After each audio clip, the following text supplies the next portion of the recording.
there, true believers. Rain Kisaragi here with more Let's Unpack Kingdom Death Monster. We're not going to do the intro again because I don't feel like it, but we are here with part 2 of the Dragon King expansion. We did the Spruce, the booklet, and the gear cards last time, so I still have these 2 decks of cards to look through. They're quite big. I figured we'd do this in 2 parts because there's a lot going on here. Let's see, we have the one that I guess is for the, I guess it's kind of a miscellaneous stuff, I guess. It has the Tyrant hit location and then a secret fighting art on the back. This looks like it's the Dragon King stuff, so let's go ahead and look into the Dragon King stuff. Let's go ahead and cut.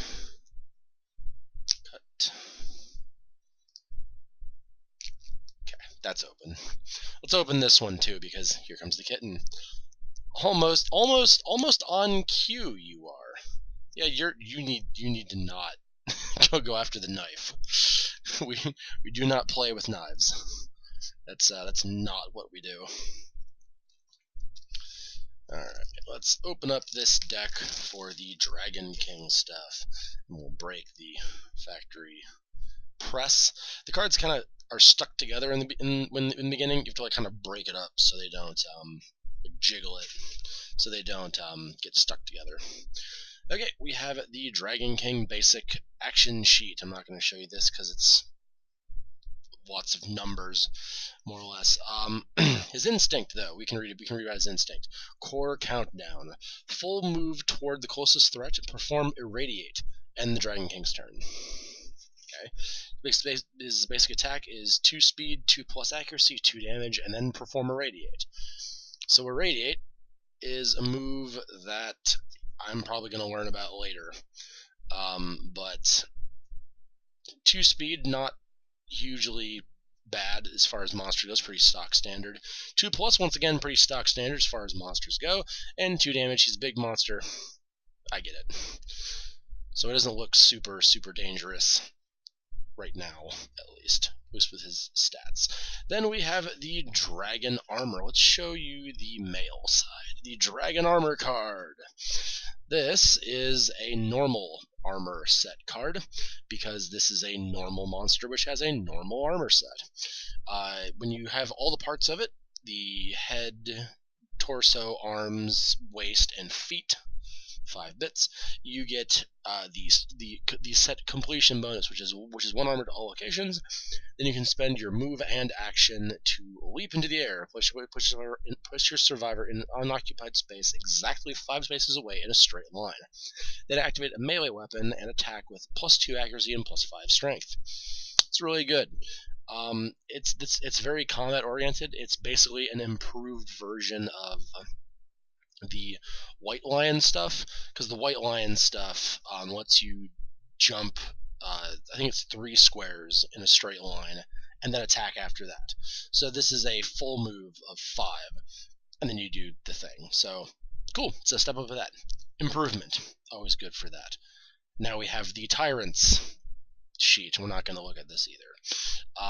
His instinct is advance, perform crooked step, full move the monster toward the closest survivor, and then end the monster's turn. Don't know what crooked step is, but it does that. It has move into range and attack, so he has a range. It said that in the booklet, which is in the other room now, because it's the next day. So I'm wearing a hoodie now. Where I live decided to drop down 70 degrees for no reason, so now it's like -5, because it feels like it in April. 3+ accuracy, fairly inaccurate compared to other monsters. 2 damage, and it does bash, so you get knocked down. That's annoying and fairly more threatening because it has the knockdown to it, but it's still like basic monster stuff, I guess. Oh, now we have the Scythe stuff. Yes, the Scythe Mastery and Specialization card. I will show you the specialization side, and I will read both sides, so don't worry, you're going to see both sides. Specialization, this is the one where your track is halfway full. When you critically wound with a Scythe, roll a d10 on a 6+ shuffle hit location deck. I guess you can bury the trap card if it's the next card or something, but that's not super useful, on the offset at least. Then Mastery. At the start of the Scythe Master's act, if they are insane, they gain 1 activation, which they may only use to activate scythes. So you get 2 attacks. It's not bad. Get to Frenzy for free. Not Frenzy. Surge. Sorry. Surge is the one that gives you an extra action. So you can attack for free. That's neat. Attack twice for free. That's cool. Okay, now I have a set of cards. This one just says Witch on the back. I don't know. Oh, are these the constellations? Oh, I don't know if I want to read these then. Yeah, these might be the yeah, these are the constellations, I think. Yeah, I don't know if I want to read these, because these are kind of like the crux of a thing. I am interested, though. You guys interested? Let's read the Witch. A smooth white face with round black eyes stares down at you. Its mouth a veined triangular trunk, and its ears adorned with humans in perverse poses. A glance changes you forever, no freaking kidding. Below the soft, bulging skin of your cheek grows an eye looking into the past. Gain 1 permanent speed, 1 permanent luck, and gain the following ability. Presage. Each time you attack before drawing hit locations, loudly say a name. You lightly bite the eye in your cheek to see what it sees. If you draw any hit locations with that name, gain +3 insanity and +10 strength when attempting to wound them. That's handy. It's weird.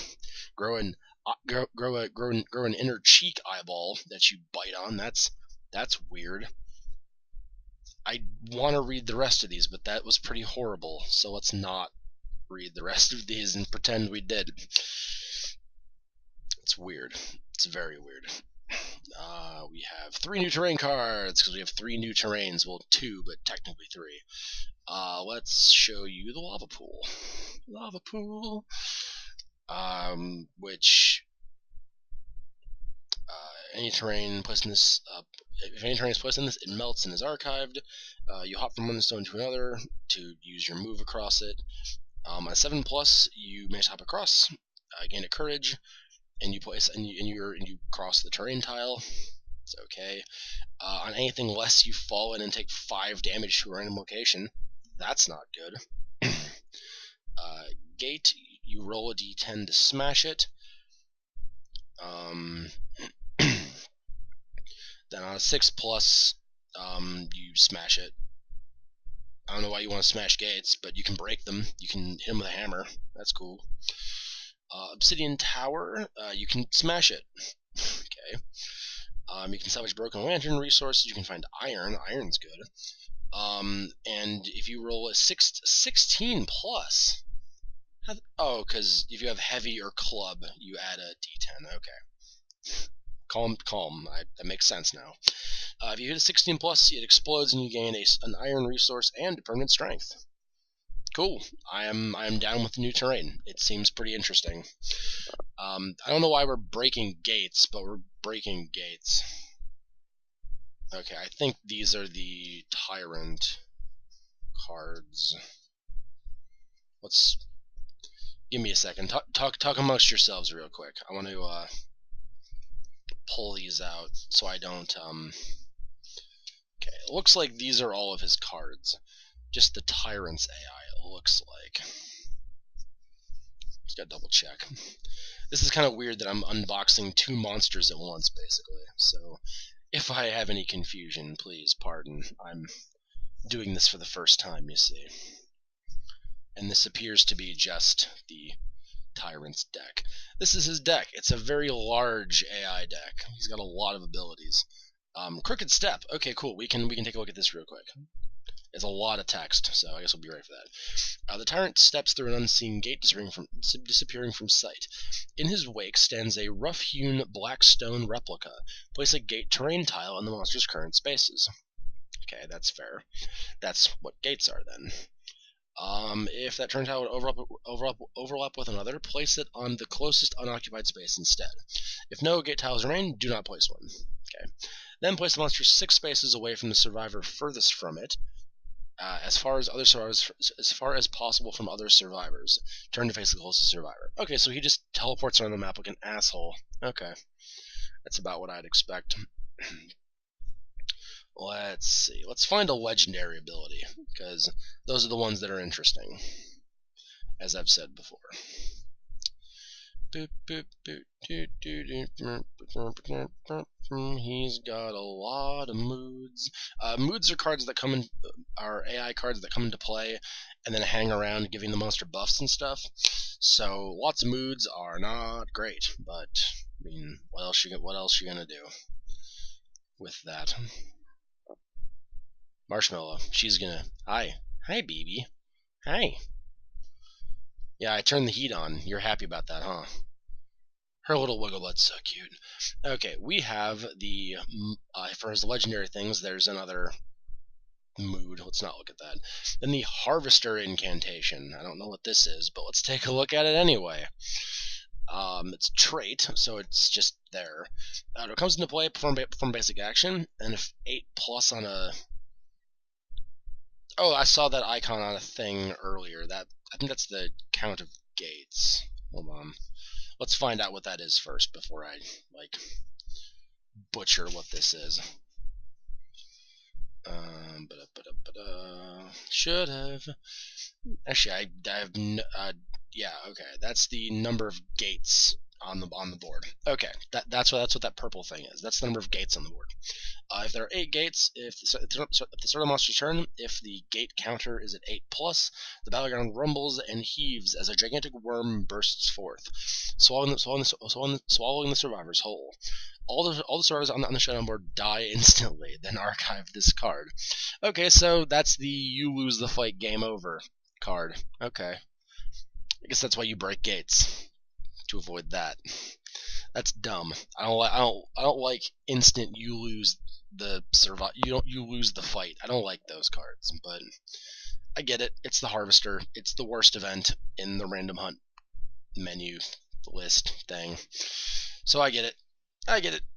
It's bad, but I get it. And we have I think four fighting arts. Let's see, which one could be something cool? Champion's Right looks pretty. Let's go ahead and we'll take a look at that. Champion's Right. It looks pretty. Hi, kitten. You okay? You snuffling? Yeah, she's snuffling. Champion's Right. Before making an attack, you may add your understanding to your accuracy attribute for that attack. Handy. You can get like a guaranteed hit with that. That's pretty cool. We have Fated Blow. Once per showdown, you may give your next wound attempt +2 strength and devastating 1. Very nice. So it's just you're gonna hit really hard this time. Cool. Acrobatics. When you are adjacent to the monster, you may spend a movement to push the survivor on any adjacent space to the monster.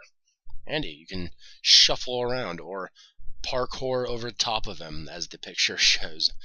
Then we have Unbreakable. Once per lantern near, you may ignore one of your severe injury roll results. If you do, gain a random disorder. Handy. You can shut down severe wounds and stuff, which is great. So, pretty good selection of stuff. I think Champion's Right is probably my favorite, because that looks just good fun.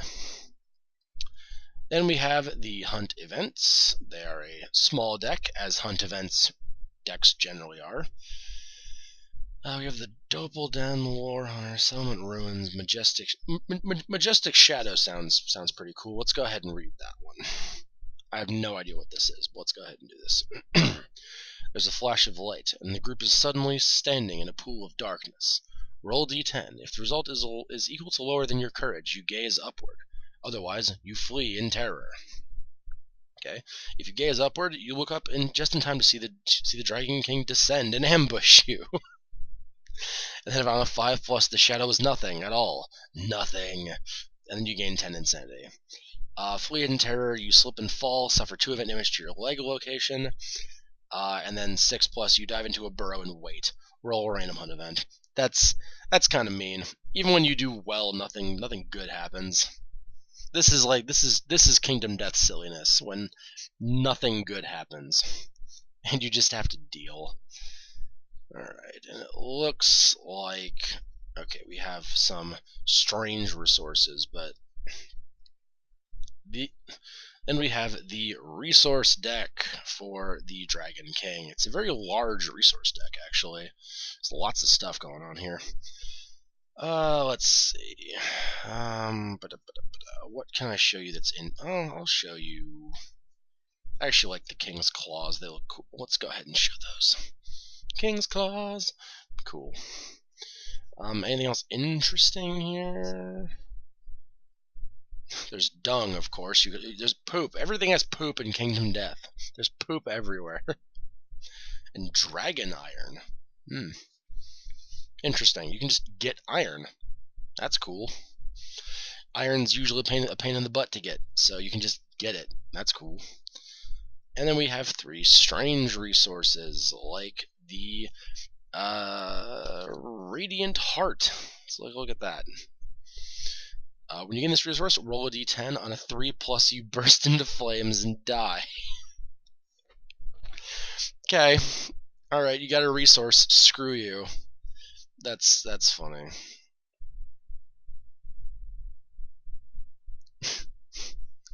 It's funny. Oh, Dragon King. You're an entertaining hunt already. But that was that first set of cards. Now let's take a look at the other deck of cards, which I think I cut open, didn't I? Thought I cut it open. Did I, or did I just imagine that I cut this open? No, I did. Okay, cool. Thought I was having, like, a glimpse into a different timeline momentarily. Sorry. That happens sometimes. I just forget what I'm doing and just stare into space. And I come back and I know stuff that I didn't know before. That's a lie. It's for comedies. Ha ha ha. I'm not crazy. Not completely, anyway. Alright. I'm guessing the Serpent Tail... Yeah, the Serpent Tail's where we cut off with that. Okay, so we have the Tyrants. Double check real quick, because I have both hit location decks in here. Yes. Okay, we have the Tyrants hit location deck. It's fairly standard size, I guess. Does he have anything interesting? Does he have a killing? Does he have a death blow card? No, he does. Holy crap, he actually does have a death blow card. The Celestial Scarred Heart, the death blow. The Tyrant Stagger's clutching his chest as glowing ichor spills from the spills from their wound. A hush falls over the settlement as the survivors observe the slowly spreading smile on their fearsome benefactor's lips. The one that dealt the killing blow is exalted by the tyrant.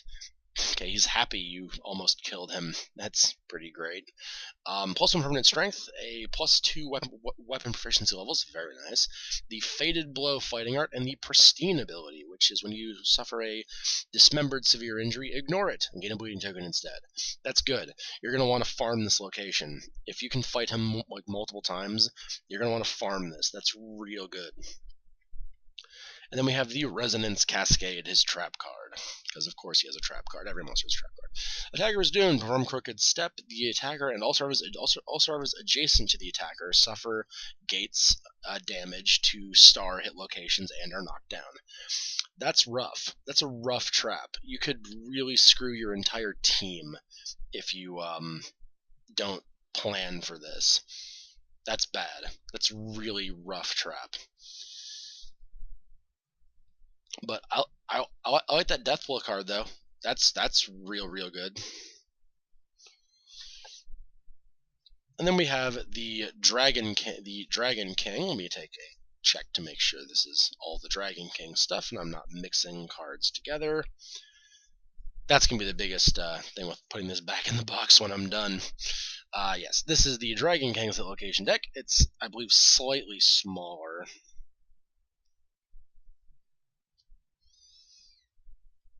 So larger actually than the Tyrant's stuff. Let's see if we have anything interesting in here. Do we have a death blow? We do have a death blow. I see other cards here at the back. So there's the trap, and then there's the microwave heart location, which is just on a reflex, perform or radiate. So that's just what happens. And then we have engulf in light, which is perform or radiate, and it's impervious. So this is just a wasted attack that targets that one, and then it performs a radiate, whatever the hell a radiate is. We'll figure that out later.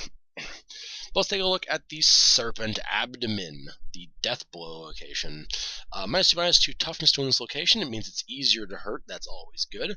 If the Dragon King is killed in this location, its radioactive heart sputters and dims. Gain 1 Radiant Heart Strange Resource. We looked at that already. We know what that does. The survivors celebrate their triumph. All survivors gain +3 Courage, +3 Understanding, and a random fighting art. Not too shabby. Random fighting arts can be good or bad. It's random. It's what comes with the nature of the name. Courage and Understanding is good. Both good in equal measure. And I would like permanent stats better, but I'm not going to say no to these things. Those are all quite good. Then we have the Cosmic Uppercut, which sounds amazing. Survivors are doomed. Perform basic action, target the attacker. The attack profile gains after damage. The Dragon King punches the attacker skyward, sending them sailing into the darkness. They gain the Starward Survivor status card. I don't know what that is. We're going to find that out. It's probably in here somewhere.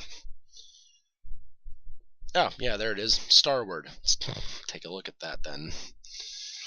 When you gain this, remove your survivor from the board and place it on this card. You are transported to an unfamiliar, terrifying world without sound or direction. At the beginning of the survivor's turn, you land next to the monster with a meaty thud. Suffer bash and 4 damage to monster level hit locations and archive this card. Just punches you into space and you crash back down. It's funny. I like that. That's funny. Then we have a radiate, so we can learn what a radiate does. It's a trait. The chest sphincter, that's a sentence, tugs open, revealing the Dragon King's radioactive heart. The monster gains a -1 toughness token. That's interesting. It makes itself easier to hurt. If it has 5 or more -1 toughness tokens, its heart is exposed. You do the event meltdown. Otherwise, perform unseen agony. Okay, and unseen agony. Let's show that one too. So why not?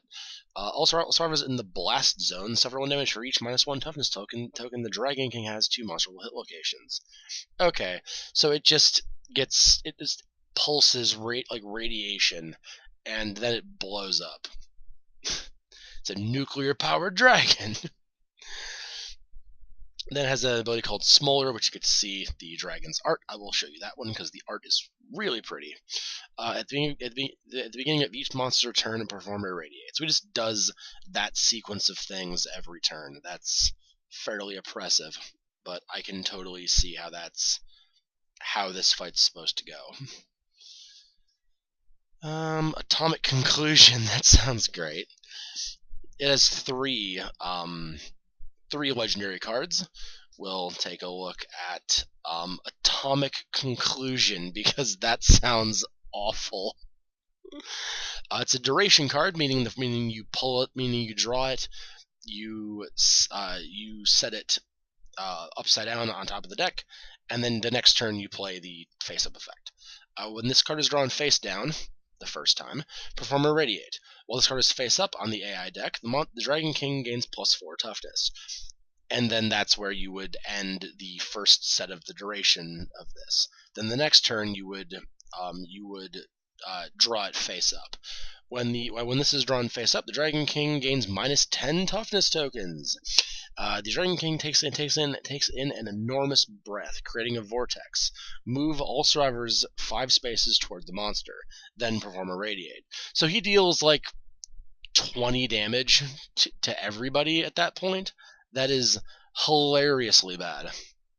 Hilariously bad. Conclusion is correct. We have Death Descending, the furthest threat. Then you can core countdown. The Dragon King moves into the air, removed from the showdown board. Place the Dragon King adjacent to the target on top of as many survivors as possible. On collision, survivors suffer 5 damage to 3 hit locations. It's a 5 speed, 2 plus accuracy, 5 damage. That's going to destroy entire parties. And then Rend Asunder is the last legendary attack, which is move and attack, 3 speed, 2 plus hits, damage 1. Before damage, destroy armor to all destroy all armor at the location targeted. So basically, your armor protects you from hits and stuff. So all this insane damage goes into your armor first, and then goes into your health. So this just says, no, your armor's 0 now. Then you take damage. That's mean. And then after you do that, you move and attack target, 2 speed, 2 plus hits, 3 damage. After damage, they gain the Altered Destiny Secret Fighting Art. I'm sure we'll get to that in a bit. Hello, kitten. So Rend Asunder sounds bad. I think the Atomic Conclusion sounds worse, but only by so much. Then we have 5 new innovations. We have Bloodline, which actually looks really cool. I'm gonna go ahead and show you that. That looks really cool. Newborn stars inherit the following abilities from their parents: the Oracle's Eye, Iridescent Hide, or Pristine ability. Choose one. A surname and half of a parent's weapon proficiency levels. Handy. Normally, when you have a new character, they don't get anything special. They have to fight from the ground up, and they're terrible for a while. This at least gives you some bit of a head start, so that's cool. Bloodline's pretty good. We have Empire. Newborn survivors are born with +1 permanent strength and the Pristine ability, which is the severe injury. That's just straight up good. Straight up good. Arena. You can spar and spend an iron. That's bad. 1 to 2, you're eviscerated, you're dead. 3-4 is a painful knockdown, gain a scar, +1 permanent strength, and skip the next hunt event. If you already have a scar, the wound reopens, you bleed out and die. 5 to 9, gain a permanent accuracy. And then on a 10 plus, gain the Frozen Star Secret Fighting Art. Don't know what that is, but pretty good. Arena's not terrible. It's an improved nightmare training. Hi, kitten. Can I have these? Can I have these? I know you're gonna be trying to play with your thing, and I'm being a jerk by not playing with you and doing something else for a second. The Radiating Orb, it's heat. It's basically your lantern oven, which is your source of heat in the main campaign. Departing survivors and newborn survivors gain +1 survival. Departing survivors with a constellation gain an additional survival. Not too bad. Gives you more than the lantern oven ever did. We have Dragon Speech. Survival limit goes up by 1 as per language. All survivors gain the Encourage survival action, which allows you to stand people up by paying a survival. So basically, it's language, just called Dragon Speech instead of language. So that's fine. It's thematic. It's thematic. That's about all I can say there. Then, sorry, she was chomping on me, and that's something we're trying to work on not doing.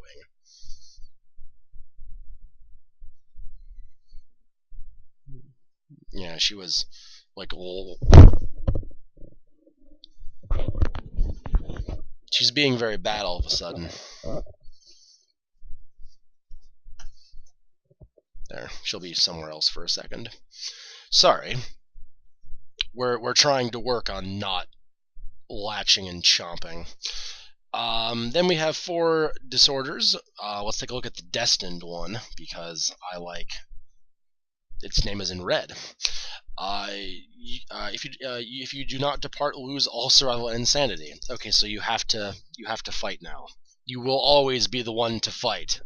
Okay. Arithmophilia. When you gain this disorder, roll 1d5. Your movement is that number. Ignore all movement modifiers. That could be fine or it could be bad. If you have broken legs or whatever, you can actually gain movement from that. So that's not terrible. It's weird, but it's not terrible. Performance anxiety. You cannot be nominated for intimacy. To cure this disorder, you need to have 8+ courage. So it's a disorder that might mean nothing. That's fine. Superstitious. You cannot activate or depart with other gear in your gear grid. Other is a keyword. It's like jewelry or whatever. So that's, yeah, I don't know, problematic maybe. Then we have two secret fighting arts. We have the Frozen Star and the Altered Destiny. I'm going to show you Altered Destiny because that looks more interesting. Altered Destiny, if you would gain a negative attribute token, you gain a positive attribute token of that type instead. Very cool. Lay on all the debuffs. I will take them. Then you have Frozen Star. Once per round, you may spend a survival to freeze a monster's brain. They gain -2 accuracy until the end of the round. Once per round, you may spend one survival to freeze a survivor's brain, killing them instantly. They die. Why would you want to do that? I don't understand. Like at all. Hi. Now you're being affectionate because I was upset with you, huh? Alright. Frozen Star is questionable. Altered Destiny is great. This expansion was huge. This was like, what, an hour and 15 minutes to unpack all this? The actual fight against the dragon seems very alive. There's a lot going on, a lot of moving parts. I'm actually super interested to try it. I think that I'm gonna die, but I'm super interested to try it. The Tyrant seems like a very different kind of fight because of the gates and all that, and his fluctuating attack abilities based off of them. But I'm down. Seems pretty interesting. The fighting arts are good. The secret fighting arts are questionable. The fact you can just get iron from a monster is awesome. Yeah, I'm pretty happy with this one. I like how this looks. I'm very interested to see how badly I can die to the radioactive nuclear-powered dragon. But that's the end of this expansion. We have 2 more after this, and we'll see you guys next time. So, till then, rank K.